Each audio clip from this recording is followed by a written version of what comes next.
You are in a boardroom, desperate, your company is dying, your bank account is empty, the government is already asking questions about money that went missing. You traveled 90 floors up into a glass tower, dressed in your best suit, ready to beg for a deal that could save everything.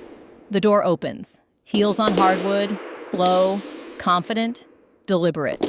And the woman who walks through that door, the woman sitting down at the head of your meeting, is your ex-wife, the one you called a burden, the one you handed $50,000 like it was charity, the one you divorced on your wedding anniversary while your mother laughed. Brandon Hayes looked at Emily Sterling across that marble table, and the only words he could find were, "You should close your mouth, you look like a fish." That's what she said to him. He never saw it coming, not even close. Be careful who you step on today. They might be the ones signing your paycheck tomorrow. Did Brandon get exactly what he deserved, or did Emily go too far? Comment below. I read every single one. Like this video if you believe karma is real, and subscribe because the next story, even more satisfying than this one.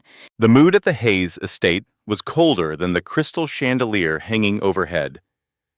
Emily Sterling sat silently at the end of the long dining table on what was supposed to be her third wedding anniversary. Instead of celebrating, she was being ambushed by her husband, Brandon, his mother, Patricia, and his sister, Caroline.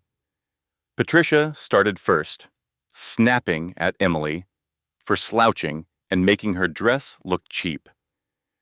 She had no idea the simple dress was a custom piece made from one of the rarest fabrics on earth, costing more than $12,000. Emily ignored the jab with practiced calm. Then, Caroline swirled her wine and asked with a fake smile if Emily's little design hobby had finally earned enough to pay for groceries. Brandon, her husband, just sat at the head of the table and chuckled. He never defended her.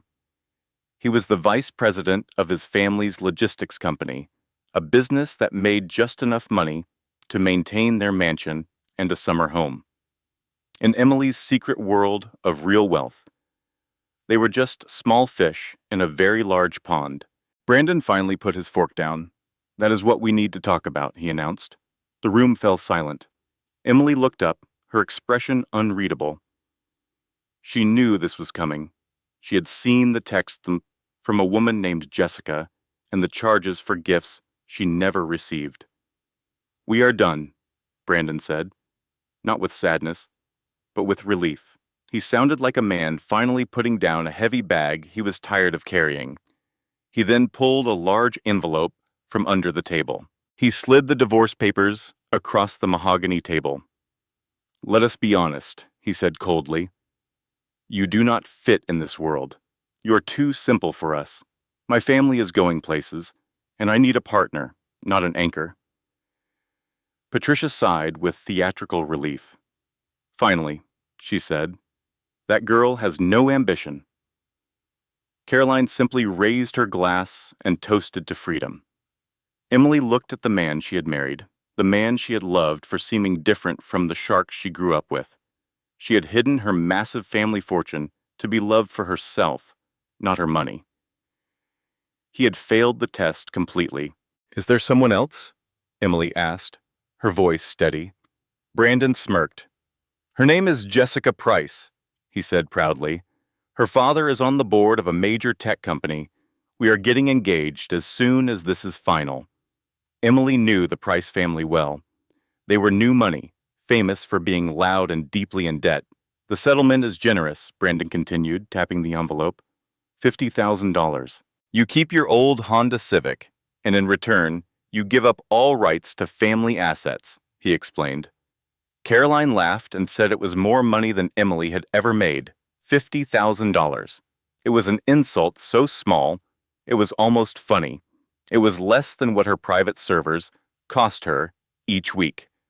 Calmly, Emily reached into her simple purse, which was actually a priceless vintage prototype, and pulled out a heavy pen. "Sign it and leave," Patricia sneered. "Jessica is coming over with champagne." Have you ever been told you are not good enough? That is a terrible feeling. But what if the person who thinks you are worthless is about to discover you are more powerful than they could ever imagine? This story is about remembering that your value is not a price tag someone else puts on you. Emily slid the pen cap off. She did not cry or scream. A strange, cold smile formed on her lips, a look that sent a shiver down her husband Brandon's spine. It was the smile of a predator. She signed the divorce papers with a steady hand. "I am done," she said, standing up. Brandon was confused. He had braced himself for a messy, emotional scene. Instead, Emily was as calm as ice. "You are right, Brandon," she said. "I do not fit in your world, and you certainly do not fit in mine." She then turned to his mother. "The duck was dry, Patricia. It always is." With that, she walked out, her heels clicking on the marble floor like a ticking clock. The heavy doors of the estate closed behind her, and it felt like freedom. The chilly Connecticut air did not bother her. Emily felt like she was shedding a skin she had worn for 3 long years, a life that had never truly been hers. She walked down the long driveway, past a fancy marble fountain that was leaking from a crack no one cared enough to fix. At the main gate stood her old beat-up Honda Civic. It was the car Brandon had generously allowed her to keep as part of his $50,000 settlement. Emily looked at the car, then placed the keys on the gatepost and simply walked away. She pulled out her phone and sent a quick message. 2 minutes later, the dark country road was lit up. 2 black armored sport utility vehicles, the kind with bulletproof glass, appeared out of the darkness. They were not for a rideshare. Following them was a sleek, midnight blue Maybach sedan. The convoy stopped perfectly at the gate. The rear door of the Maybach opened, and a man in a sharp navy suit stepped out. This was Harrison Cole, the most feared corporate lawyer in New York City, a man who charged $2,500 an hour, and he was holding the car door open for the woman the Hayes family thought was a broke graphic designer. "Miss Sterling," Harrison said, with a respectful nod, or should I say, Mrs. Hayes. Emily slid into the plush leather seat. "Miss Sterling," she corrected him. "That chapter is over. Did you bring the file?" "It is on the tablet," Harrison confirmed. As the car pulled away, the mansion disappeared in the rearview mirror. "I have already canceled the joint bank accounts," Harrison said. "The $50,000 check has been wired to a dog rescue charity. I made the donation in Brandon's name." Emily smiled. Smart man. She took a sip of sparkling water from the car's built-in console. "How are things at Vanguard?" Harrison's professional calm shifted to a more serious tone. "Chaotic," he admitted. "The board is restless. The clean energy expansion is stalling. They need leadership they can see. They need you back, Evie. Your break is over." For 3 years, Emily had been running Vanguard Global from a spare bedroom. Vanguard was a massive holding company, involved in real estate, technology, and clean energy, with assets over $40 billion. She managed it all secretly through encrypted servers and a small circle of trusted people led by Harrison. The world knew the chief executive officer only as a ghost, the phantom CEO. Financial journalists called her the silent billionaire. She did this to honor a promise made to her dying father 4 years ago. "They will love you for the money, Evie," he had warned her. "Find someone who loves the woman, not the fortune." She thought she had found that person in Brandon Hayes. Now, sitting in a car that cost more than Brandon's entire house, she knew the sad truth. For some people, without money, you are not worth loving at all. "Take me to the penthouse," Emily said. Her voice was different now, no longer soft, but sharp like a newly drawn blade. "I need a shower. Call my stylist. And Harrison, I need to burn these clothes." The next morning, sunlight hit the top of Sterling Tower, the 92-story skyscraper in the heart of the financial district. It was a monument to everything her father had built, and it was everything his daughter was about to take back. On the 90th floor, Emily looked at her reflection. The transformation was startling. The messy bun was gone, replaced by a razor-sharp haircut. The boring sweaters were gone, replaced by a gray Armani power suit that fit her perfectly. Her phone buzzed. It was the Hayes family group chat. Patricia had typed, "Can you believe she took the salt shakers? So petty." Brandon had written, "Good riddance. Jessica is coming for brunch. Make sure the house is spotless." Emily smiled, but it was a cold smile. She sent a text to Harrison Cole with just 6 words. "Initiate phase 1. Call the bank." She then took her private elevator down to the main lobby of Vanguard Global. As the doors opened, the noise of 300 employees suddenly stopped. Everyone froze. They did not see Brandon's quiet wife from Connecticut. They saw Emily Sterling, the daughter of the founder, the genius who predicted the 2024 tech crash, the woman who owned the very building they were standing in. "Welcome back, Miss Sterling," the head of security said. Her voice cut through the lobby noise like glass. Emily never broke her stride. "Morning, John. Conference room A in 10 minutes. I want the entire acquisition team there and ready." She paused by the elevator, glancing back at the stunned office staff. "We are going shopping." The boardroom, on the 91st floor of Sterling Tower, was a world of steel and sky. Emily took her place at the head of the long marble table, a seat that had been empty for 3 long years. To her right sat Margaret Wells, known to everyone as Maggie. She was Emily's oldest friend, her college roommate, and the only one who knew about the double life Emily had been living. Maggie pushed a tablet toward her. "Welcome back to the real world, boss. I put together a list of all the messes the board made while you were playing house." Emily's lips curved into a slight smile. "How bad is it?" Maggie wobbled her hand. "Let's just say it is a smoldering trash heap. It is manageable, but only because I have been fighting fires for 3 years."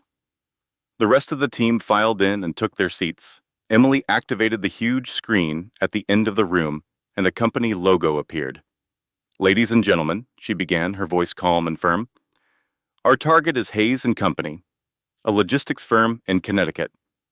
They are overextended, low on cash, and their main creditor is North-South Bank."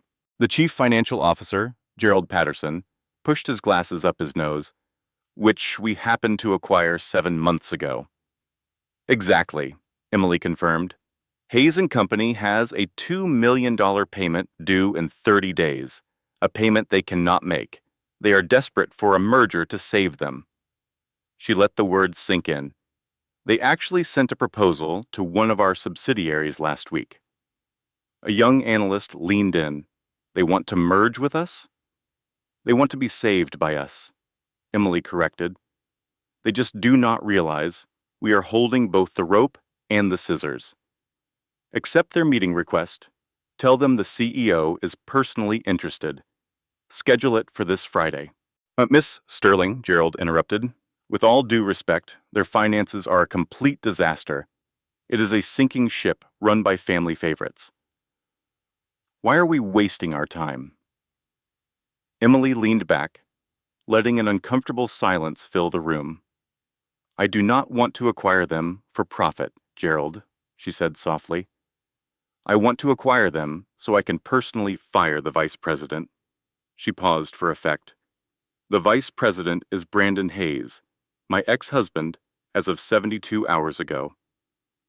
A wave of shock, followed by a spark of understanding, went through the room. They were about to see something spectacular. "Set the meeting," Emily ordered, "and tell them to bring the whole family.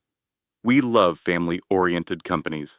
Just as the team started working, Maggie's phone rang. She stepped out, and when she returned, her face was pale. "Emily, we have a big problem." A reporter from the Metropolitan Post called our public relations department. She has a source inside our company, a whistleblower who knows who you really are and is ready to go on the record. Emily's posture remained perfectly still, hiding the cold dread that washed over her. What is the story? Maggie showed her the draft headline on her tablet. It read, "Billionaire heiress played poor for 3 years." Was her marriage a social experiment or a scam? The story painted Emily as the villain, a cruel billionaire who deceived her husband and his family. The reporter gave them 48 hours to comment before publishing. Emily felt sick. She had hidden her identity to find someone who loved her for herself, not for her fortune. It was her father's dying wish. Now, that very choice was being used as a weapon against her. On the bright side, her lawyer, Harrison, said from the end of the table, "They are calling you the billionaire bride. It sounds like a reality show I would watch." Emily shot him a look. "Harrison, you are fired. You fire me every Tuesday," he replied without looking up. "I will see you at tomorrow's meeting." A ghost of a smile touched Emily's lips before vanishing. "Find the whistleblower," she commanded. "Tonight, I want to know who it is and what it will cost to make this story disappear." It took 14 hours. The leak was traced to a data analyst named Kevin Porter, who was angry about being passed over for a promotion. By 3:15 in the morning, Kevin had signed a non-disclosure agreement in exchange for a generous severance package. By dawn, the story was dead. The reporter had lost her source and had nothing to publish. Watching the sun rise over the city, Emily allowed herself one single breath of relief. The Friday meeting was still on schedule. Her plan was safe, or so she believed. What Emily did not account for was her ex-husband's paranoia. Brandon was suspicious. The timing of this amazing opportunity, just days after their divorce, felt too good to be true. His father had always warned him that things that seem perfect usually are not. So, Brandon did something unusually clever. He hired a private investigator. Not a good one, of course, because Brandon was cheap. He hired a man named Phil Dawson, who worked out of a strip mall and charged $200 a day, plus expenses. The private investigator, Phil Dawson, could not figure out who the CEO of Vanguard was. But he was very good at digging through public records. After just 24 hours, he found a connection that made Brandon's blood run cold. He called Brandon that evening. "Mr. Hayes, I have something," he said. "The general counsel for Vanguard Global is a man named Harrison Cole." Dawson paused for a moment. "The same Harrison Cole who represented your wife in the divorce." Brandon nearly dropped the phone. "That is impossible." "It is public record," Phil replied. Harrison Cole had filed the divorce papers for Emily Summers, which Brandon knew was his wife's maiden name, and he was also listed as Vanguard's lawyer. Brandon's mind was racing. Emily was somehow connected to Vanguard. That connection had to mean one thing. Someone was trying to sabotage his deal. Brandon called his lawyer at 9 o'clock that night. By 10:30, they had drafted an emergency motion to stop the divorce proceedings. They claimed there was a conflict of interest and possible fraud. The court papers were delivered to Emily's penthouse at 11 o'clock on Thursday night, just 15 hours before the scheduled meeting. Emily was in her study when the doorman called to say a man was downstairs with legal papers. She went down in her robe to accept them. As the elevator went back up, she read the documents. Her jaw tightened, and her knuckles turned white. As soon as the elevator doors opened, she called Harrison. "He found you," she said. There was a long, expensive silence on the other end of the line. "He found the connection between you and Vanguard," she explained. "He has filed an injunction to freeze the divorce. If I walk into that boardroom tomorrow, his lawyers will argue the whole marriage was a setup to steal his company." Harrison finally took a slow breath. "Then you do not walk in tomorrow. We change the plan. I will handle the meeting by myself." Emily pressed her forehead against the cold glass of her penthouse window. She had been preparing for this moment for 3 long years. The moment she would finally look Brandon in the eye and watch his entire world crumble. Now, a cheap private investigator had stolen that moment from her. She called her friend Maggie. "He found enough to tie my hands," she said.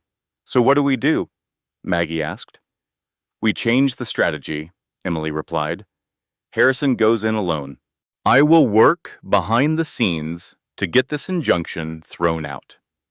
"And then," Emily said, her eyes burning as she stared out at the city, "I will walk into that room myself. But it will not be tomorrow. It will be when I choose, on my terms." She hung up and sat alone in the dark for a long time. The city hummed 90 stories below. She thought about her father. She thought about his promise to her. She thought about 3 years of awful dinners where she was told she was not good enough. "Dad?" she whispered to the empty room. "You told me to find love without money. I found hate instead. And now, even my money cannot fix it." The next day arrived with a dark, gray sky. But inside the Hayes family's rented limousine, the mood was incredibly cheerful. Brandon had insisted on the limo. "Remember," he said to his parents, "let me do all the talking. Dad, you just nod. Mom, try not to be yourself." Patricia scoffed from the back seat. "I am the charm of this family, Brandon." Robert Hayes, Brandon's father, sat in the corner, wiping sweat from his forehead. He was the only one in the car who understood how serious their situation was. His company was not just broke, it was illegally broke. Last month, he had secretly transferred $400,000 from the employee pension fund just to cover their costs. If this deal with Vanguard did not happen, he was not just facing bankruptcy. He was facing federal prison. The limousine pulled up to Sterling Tower in Manhattan. The building was so tall and imposing it seemed to look down on the rest of the city. Jessica, Brandon's new girlfriend, leaned back to look up at it. "Do you know how much the rent is in this building?" she whispered. "My dad said even a closet in this place costs more than a house." Brandon squeezed her knee, full of confidence. "Soon we will be partners with the people who own it." The lobby was like a cathedral built for capitalism. The ceilings were 40 feet high, the art on the walls cost a fortune, and the security guards looked like they were recruited from special operations. Brandon walked to the front desk with his best fake smile. "Brandon Hayes and party," he announced. "We are here to see the CEO." The receptionist did not smile back. She typed on her computer. "Mr. Hayes, you are expected. Top floor." "Top floor," Brandon whispered to Jessica. "That is where the gods live." The elevator climbed 90 stories in under a minute. When the doors opened, the Hayes family stepped into a space that was more like a museum than an office. The floor-to-ceiling windows offered a complete view of New York City. Standing by the window was Harrison Cole. "Welcome," he said, turning to face them. His navy suit fit him perfectly, and his expression was as warm as a block of ice. "Please follow me. The CEO will join us shortly." Shortly turned into 20 minutes. The Hayes family was seated on one side of a huge conference table. Everything in the room was designed to send one clear message. You are very, very small.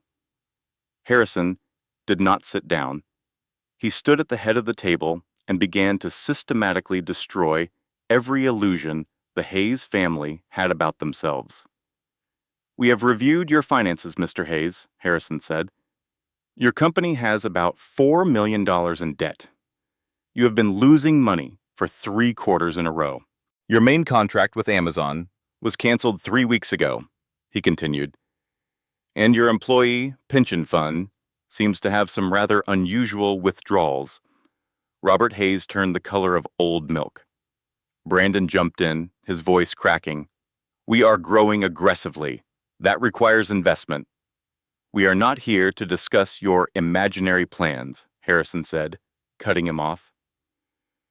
"We are here to discuss reality. And the reality is that your company is worthless. Vanguard Global is prepared to buy your company for $1. There was complete silence. $1? Brandon's voice started as a whisper and rose to a shout. "This company is worth $20 million. "No," Harrison interrupted. "You have a huge payment you cannot cover. You have an investigation that is about 72 hours away from landing on your father's desk." And he embezzled $400,000 from his employees. Robert Hayes began to openly cry. Patricia grabbed the table as if the room were spinning. Jessica very carefully removed her hand from Brandon's arm. Brandon pointed a shaking finger at Harrison. "This is a setup. My ex-wife, she put you up to this, did not she?" Harrison's expression did not change at all. "Your ex-wife is not relevant here. What is relevant is that Vanguard now owns your debt. We acquired your bank's bad loans this morning." He looked at them coldly. "That means we own your loans, we own your mortgage, and in about 29 days, we will own everything else." The Hayes family left Sterling Tower completely ruined. The limousine ride back was silent, except for Robert's quiet crying. But the terrible meeting was only the first part of a very bad week for Brandon. Because 3 days later, something happened that he never saw coming. But then, Jessica Price made a phone call. She did not call Brandon. She did not call a lawyer.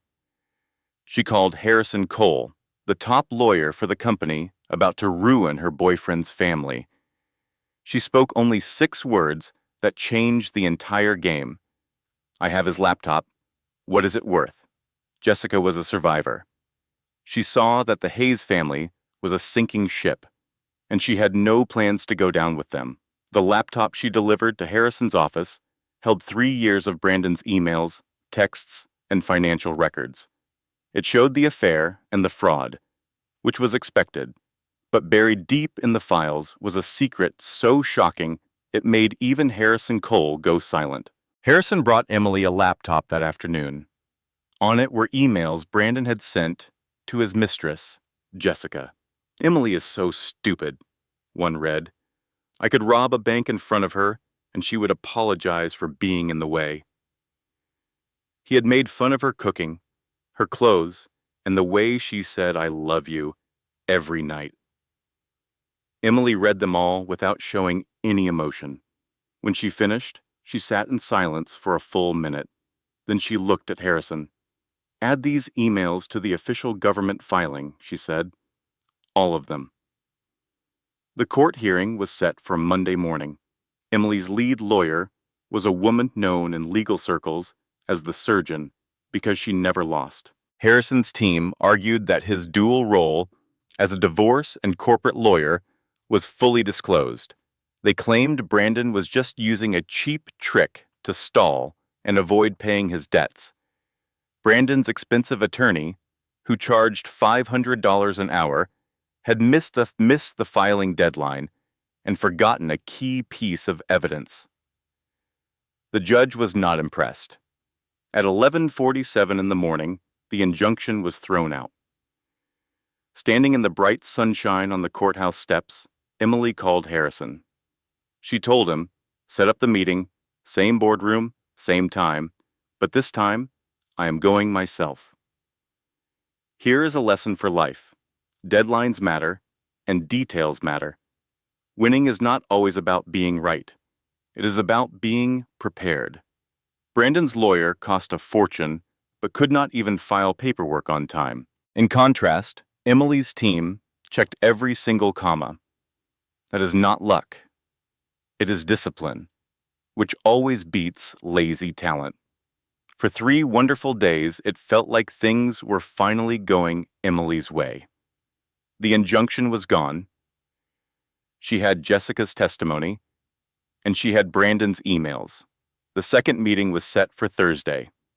Then, on Wednesday afternoon, a bomb went off.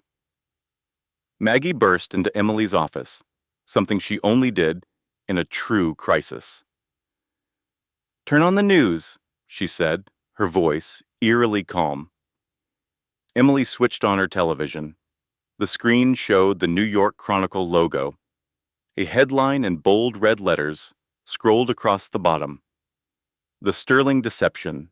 Billionaire heiress married an average man as a social experiment, then ruined his family when he left her."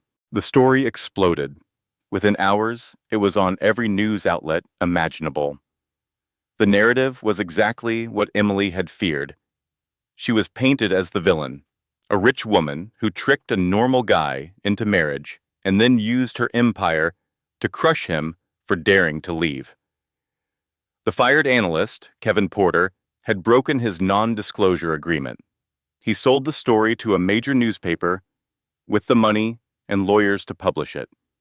Emily suspected the Price family paid him enough to make it worth the risk. Soon, the hashtag Sterling Deception was trending. The loudest voices were against her. Talk shows debated whether she was a billionaire bully or a betrayed wife, with most siding with bully.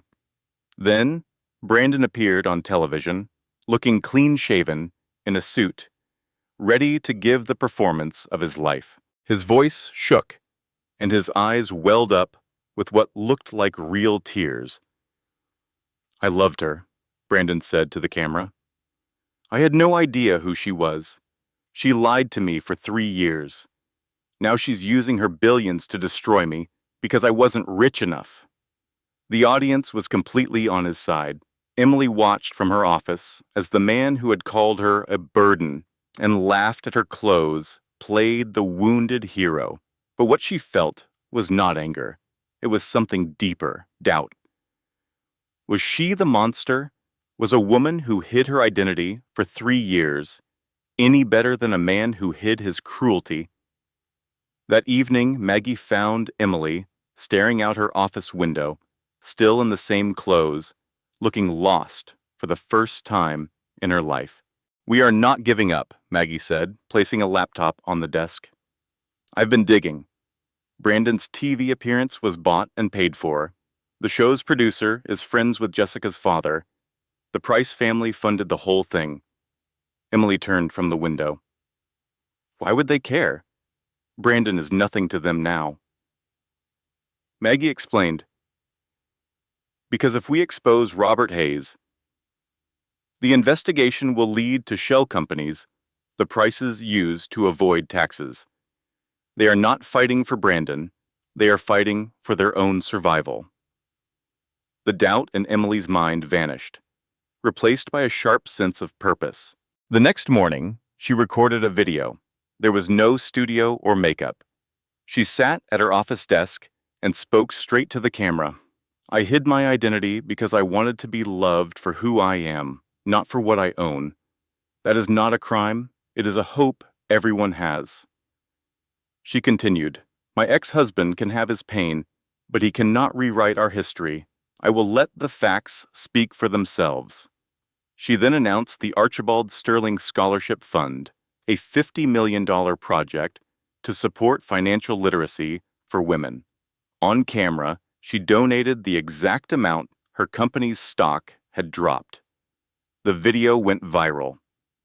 A new hashtag, I am Emily, started trending as women shared their own stories. Slowly, public opinion began to turn.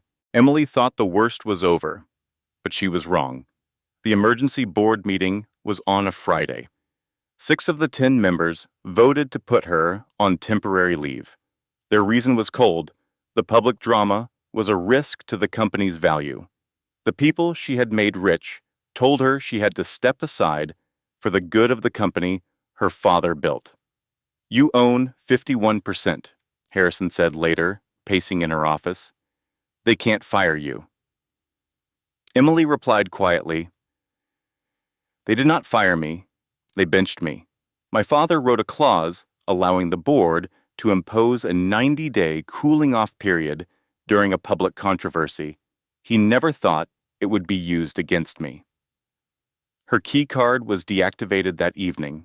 Her corporate email was shut down. Her access to everything she had built was cut off. As she rode the elevator down 90 floors, she was completely silent. In the lobby, 300 employees watched as she walked out the front doors. No one said a word.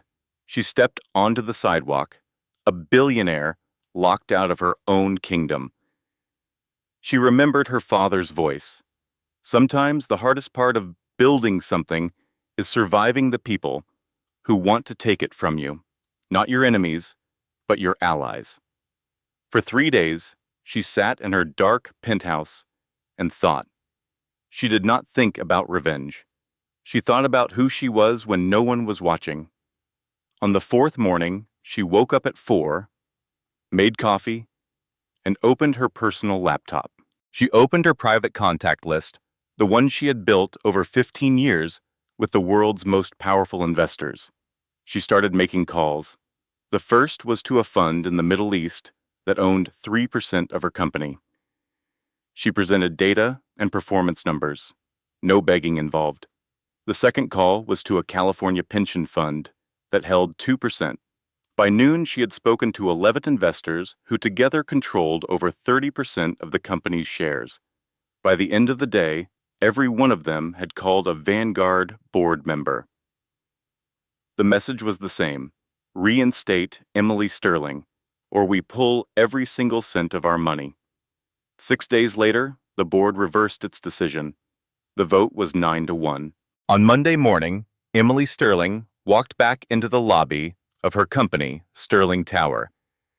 She wore a brilliant white suit, and her heels clicked with purpose on the marble floor. 300 employees stopped to watch as she walked straight to the security desk. "Morning, John," she said with a small smile. The head of security grinned back. "Morning, Miss Sterling. Welcome home." "Conference room A," Emily instructed. "Get the acquisitions team together in 10 minutes.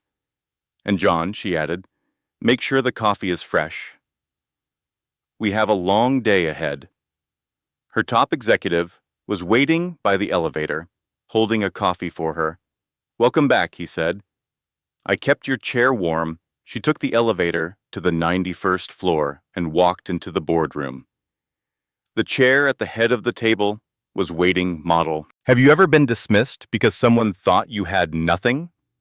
This story is about a woman who was completely underestimated, and her payback is a lesson in justice. It proves a person's real value has nothing to do with money, so stick around to see how she turns the tables.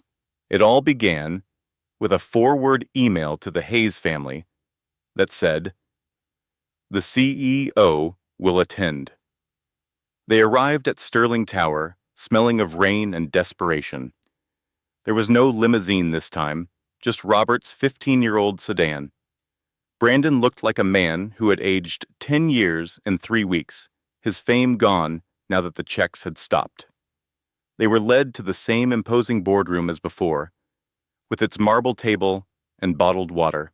Everything was identical to their first meeting, except for one thing. The chair at the head of the table was now taken. The doors at the far end of the room opened, and the sound of heels echoed in the tense silence. Emily entered, wearing a silk blouse and tailored pants. She held a tablet and a coffee, not even glancing at them as she walked to her seat. "Sorry I'm late," she said, her voice perfectly calm. "I was on a call about renewable energy with our partners in Scandinavia." She finally looked up, meeting Brandon's eyes. "Hello, Brandon. You should close your mouth." The silence was so total, Robert's ankle monitor seemed to hum. Brandon was visibly confused. "Emily, what are you doing here?" His mind raced for an explanation. "Did you get a job as the secretary?" Patricia laughed with nervous energy. "Oh, thank goodness. For a moment I was worried. Emily, dear, be a darling and get us some coffee. With real cream this time, not that powdered stuff." Emily simply stared at her, with a look of pure boredom. Harrison Cole, who had been standing silently by the window, stepped forward. His voice was sharp. "Mr. Hayes? Mrs. Hayes? There has been a great misunderstanding. This is Emily Sterling. She is the founder, majority shareholder, and chief executive officer of Vanguard Global. She is the person you are here to meet." The name hung in the air. "Sterling?" Brandon whispered. "No, her name is Summers. She is an orphan from Ohio. She is nobody." Emily calmly corrected him. "My mother was from Ohio. My father was Archibald Sterling." "I used my mother's maiden name," she explained, her gray eyes focused. "I needed to know if a man could love me for who I am, not for my inheritance." She leaned forward slightly. "I received my answer 3 years ago at your dinner table." Patricia, still unable to accept reality, lashed out. "You lied to us. You pretended to be poor and ate at our table." Emily's expression was unmoved. "Patricia, you told me I should be grateful to eat at the table. You said my dress was cheap. That dress was custom-made and cost more than both of your repossessed cars." Emily touched a button, and a large screen lit up. The finances of the Hayes Company appeared in brutal detail, showing every debt and every dollar stolen from the employee pension fund. "Here's the situation," Emily stated. "Vanguard Global now owns all of your debt, including the mortgage on your foreclosed home. We have also given the Securities and Exchange Commission a complete file detailing your pension fund fraud." Robert finally broke, putting his head on the table and crying.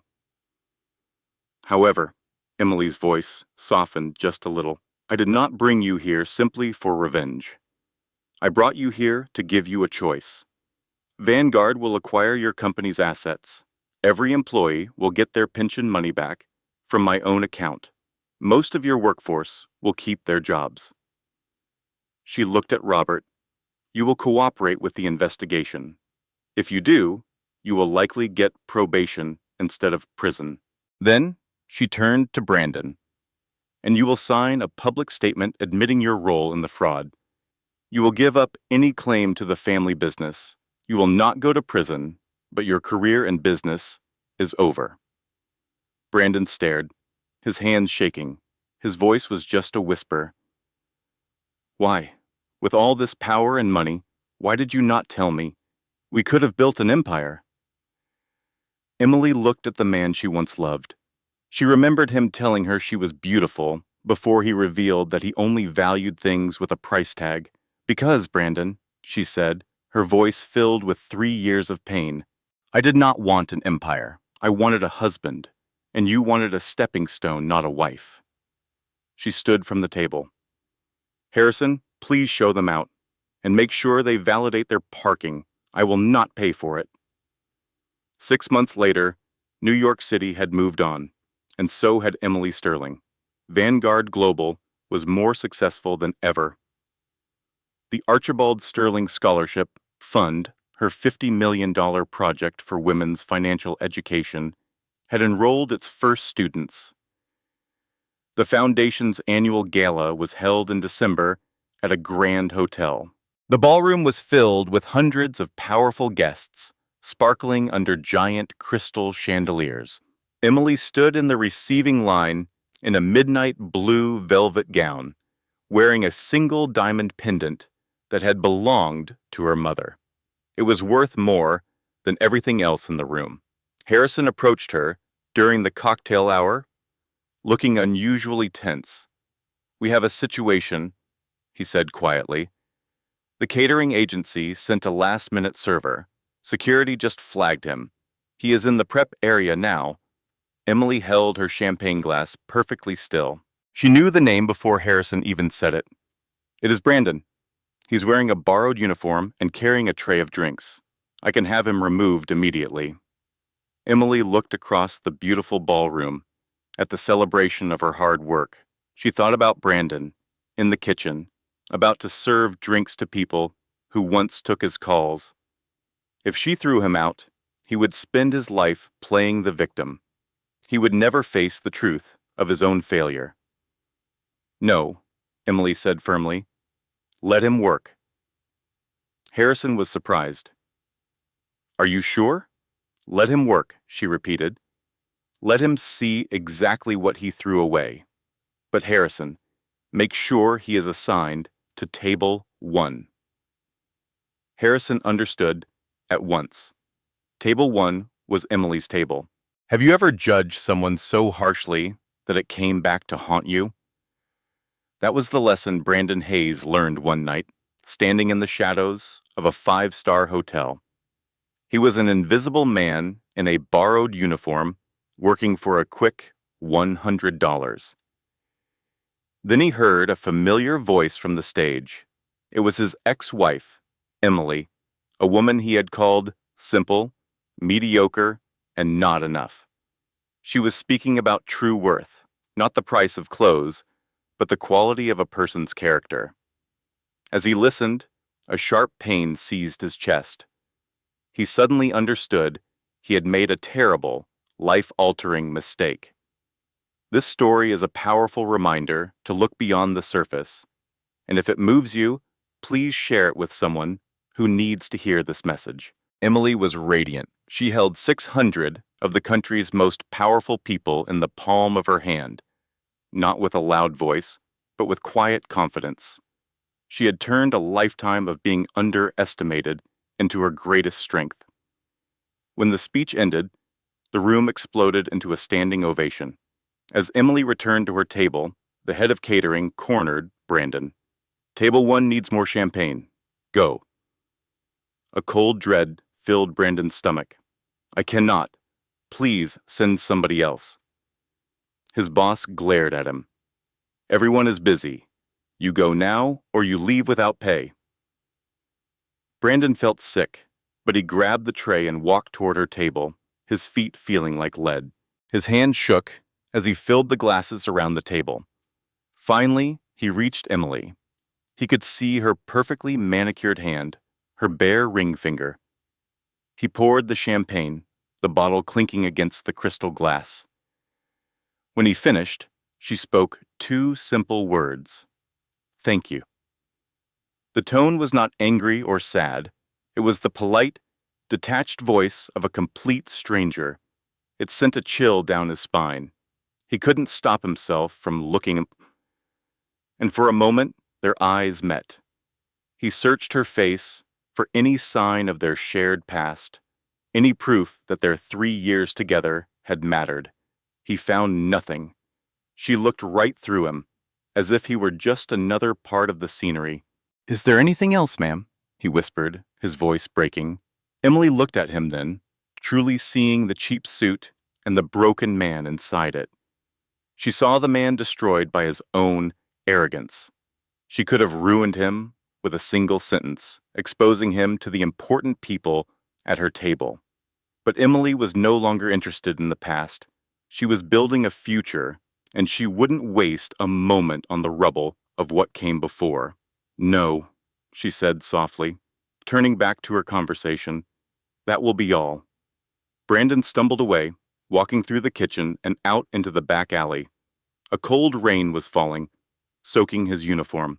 He pulled out his wallet and found a single $20 bill inside. That was all he had to show for a night that had cost him everything. Have you ever felt completely alone in a crowded room, measured only by what you have, not who you are? This is a story about a woman who had everything but the one thing that mattered, and it holds a powerful lesson about knowing your own worth. Stick around to see how she finds it, because you might just find a piece of your own story too. A month after a lonely toast in a room full of strangers, Emily Sterling found herself in a quiet bookstore. She wore simple jeans and a sweater, a world away from her usual life of bodyguards and armored cars. As she reached for a book on architecture, her hand nearly touched a stranger's. He pulled back with a friendly smile. Sorry about that, he said. You go first. His name was Daniel Ashford, an architect who designed affordable housing. He had kind eyes and a warmth that had nothing to do with money or status. They ended up talking for an hour over coffee next door. When he asked what she did for a living, Emily felt a familiar urge to downplay her life, to make herself smaller. Instead, she took a breath and told him the truth. I run a company. It is a large one, actually. Vanguard Global. Daniel's eyebrows shot up. He carefully set down his coffee. Wow, he said slowly. That is very significant. Emily braced for the change, for the wall to go up between them. Does that change things? She asked. He took a moment to genuinely think about it. Well, he finally said, I was going to offer to buy your coffee, but now I think you should probably buy mine. For the first time in years, Emily let out a real, unguarded laugh. 6 months later, they were in her penthouse kitchen with her two closest friends, Maggie and Harrison. Daniel had made pasta, which was not very good, but the wine was excellent, and the conversation was easy and loud. Daniel did not know the first thing about designer brands, and drove a 10-year-old car. But every single evening, he asked Emily about her day and truly listened to her answer. He remembered the little things, like how she took her coffee, or the name of her favorite security guard. He loved her for who she was, not for the empire she commanded. Looking at her chosen family, Emily thought about her late father. He had given her one last piece of advice. My father told me to find someone who did not know who I was, she said. Her voice soft. The table grew quiet. He was wrong. The right person is not someone who is ignorant of who you are. The right person is someone who knows exactly who you are and loves you for it anyway. Daniel reached for her hand under the table and gave it a gentle squeeze. Maggie blamed her teary eyes on the pasta, and Harrison, a man who charged $2,500 an hour, simply raised his glass in silent approval. Now, I have a confession. This story is not entirely true. I have never been a billionaire, but I know what it feels like to be underestimated. I know how it feels to have your big dreams dismissed as cute little hobbies. I have been measured by someone else's ruler and been told I did not measure up. For a long time, I believed it. I signed the papers, giving up on myself, and I stopped trying. I made myself small so that someone else could feel important. Then one day, I decided I was done shrinking. That moment, when you stop making yourself small to accommodate someone else's ego, is very real. And the surprised look on their face when they finally see your true size, that is the best part. So if you feel like you are at a table where you do not belong, being told you are not good enough, I want you to listen to me. Stand up, walk away. Your real future is waiting for you, and it is a much better ride. If this story resonated with you, please do me a favor and hit that like button. It helps this message find the next person who needs to hear it, and drop a comment below. I want to know what you think. Is it more important to be loved for who you are, or to protect yourself from people who only want what you have? I read every single comment. Share this with someone who needs a reminder that their story is far from over. And if you have not already, please subscribe and turn on notifications so you never miss another story about life, lessons, and getting the last laugh. Thank you for watching until the very end. It shows that you are someone who finishes the story. Never give up on yours. This content was created by our team with great care to bring you meaningful stories with real-world lessons. Every word was chosen to create a story that is more than just entertainment. It is a mirror to help us understand ourselves and the power we have to change our lives. Thank you for joining us on this journey. This content was carefully researched, developed, and manually edited by our team to deliver meaningful stories with valuable life lessons. Every narrative is crafted to entertain, inspire, and empower our audience. We believe that great stories can change lives, and we are committed to bringing you content that matters. Thank you for being part of our community.